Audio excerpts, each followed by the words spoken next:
নমস্কার, আমার আসাম ব্লগে আপনাদের সবাইকে অনেক অনেক স্বাগত। সকালবেলা এখন বাজে 8:15 মতো। সকালে বাইরেটা কীরকম প্রচণ্ড রোদ উঠে গেছে। আজকে দেখুন 8:15 বাজে, এখনই লোক ছাতি ছাড়া চলতে পারছে না। যে বাজার করে করে লোকে ছাতি নিয়ে নিয়ে আসছে। 8টার সময় যদি এই অবস্থা হয়, তাহলে 12টা 1টা 2টোর সময় লোকের কী কন্ডিশনটা হবে। আর তার থেকে বেশি পরিশ্রম যারা দিন রাস্তার মধ্যে কাজ করে, তাদের জন্য আরও বেশি করে কষ্ট। না ফ্যানের হাওয়া পায়, না কিছু পায়, সেই রোদের মধ্যেই সারাটা দিন পার করতে। চলুন ভিতর দিকে যাই, এখন জলখাবার বানাবো। তাই জলখাবার আজকে ভার্সমিল বানাবো বলে ঠিক করে রেখেছি। তাই সকালবেলা উঠে ভার্সমিল ঘর ঝাড়ু মোছা করতে করতে ভার্সমিলটাকে বয়েল করে রেখে দিয়েছি। তাই আজ কড়ার মধ্যে একটু বাদাম আগে ভেজে উঠিয়ে নিলাম, কারণ বাদামটা দিলে এই উমা আবার চিল্লাচিল্লি করে, সেই বাদাম ওই জন্য আর দেবো না ওকে। তাই বাদামটা আমি খাওয়ার সময় উপরে ছড়িয়ে একটু নেবো। তাই বাদামটা দিলে খেতে ভালো লাগে, প্রতিটা ইয়েতে দাঁতের মধ্যে যখন পড়ে খেয়ে খাওয়ার টেস্টটা একটু আলাদা হয়ে যায়। এখানে পেঁয়াজ কুচিয়ে নিলাম, কাঁচা লঙ্কা কুচি দিয়ে দিলাম, একটু আদা কুচানো দিলাম, শস্য দিয়ে দিলাম তেলের মধ্যে, দিয়ে সমস্ত একটু ভেজে নিয়ে তারপর কারি পাতা থাকলে কারি পাতা দিতাম, কিন্তু কারি পাতা যেহেতু নেই সেই জন্য কারি পাতা দিচ্ছি না, কারি পাতা ছাড়াই করছি। কিন্তু একটু কারি পাতা দিলে গন্ধটা খুব সুন্দর বেরোয়। আর সেদ্ধ করার সময় একটু হলুদ আর একটু তেল দিয়ে সিদ্ধ করে নিয়েছিলাম, যাতে এগুলো না লাগে।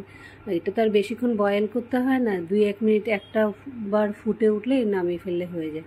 তো হয়ে গেল, সমস্ত মিশিয়ে টিশিয়ে নিয়ে একটু নুন হলুদ দিয়ে ভালো করে মিশিয়ে নিয়ে উপরে সস দিয়ে ওরটা আগে দিয়ে দিই টিফিনে। ও খেয়ে যাবে, টিফিনে নিয়ে যাবে, তারপর আমারটা নিয়ে আমি বসবো।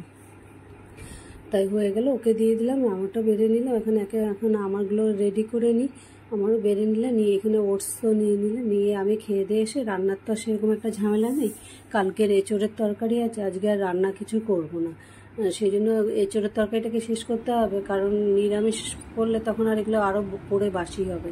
সেই জন্য একদিনে কত খাবো, আধাটা রয়ে গেছে। আজকে আর রান্না কিছু করব না। সমস্ত বাসনপত্র ধুয়ে মেজে রান্নাঘর পরিষ্কার করে চালও বার করে রেখে গেলাম। কি এবার মুখ ধুতে এসে এখানে দেখি আলমারিতে গামছা বার করতে গেছি, দেখি ওর মধ্যে আরশোলা ঘুরছে। সেই আরশোলাকে তাড়ানোর জন্য পুরো আলমারি গোটা খালি করে আবার একটা কাজ বেড়ে গেল। এগুলো কাজের মধ্যে আরেকটা কাজ বাড়লে বহুত প্রবলেম হয়ে যাবে। যত ভাবছিলাম তাড়াতাড়ি হয়ে যাবে, এখন আলমারির কাপড় চোপড় খালি করে সেই আরশোলা বার করার জন্য সব ঝেড়ে মুছে আবার ঢুকালাম। ঢুকে আরশোলাটা তো খুঁজেই পেলাম না, আবার কোথায় কোন তাকে গিয়ে ঢুকেছে। যে তাকে ছিল সেই তাকে সব নামিয়ে পরিষ্কার করেছি, কিন্তু আরশোলা আর বেরোলো না।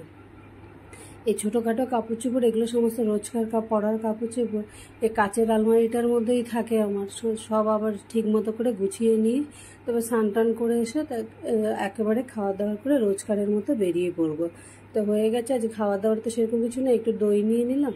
আর এখানে এঁচোড়ের তরকারি আছে, প্রেশারের মধ্যে ভাত বানিয়ে নিয়েছি। একা মানুষের জন্য আর হাঁড়িটাইতে ভাত করিনি, প্রেশারের মধ্যে ভাত করে নিলাম। আর এঁচোড়ের তরকারি দিয়ে দই দিয়ে দুপুরবেলা খেয়ে দিয়ে রোজকার মতো বেরিয়ে পড়বো। যারা যারা ব্লগটা দেখছো ভালো লাগলে লাইক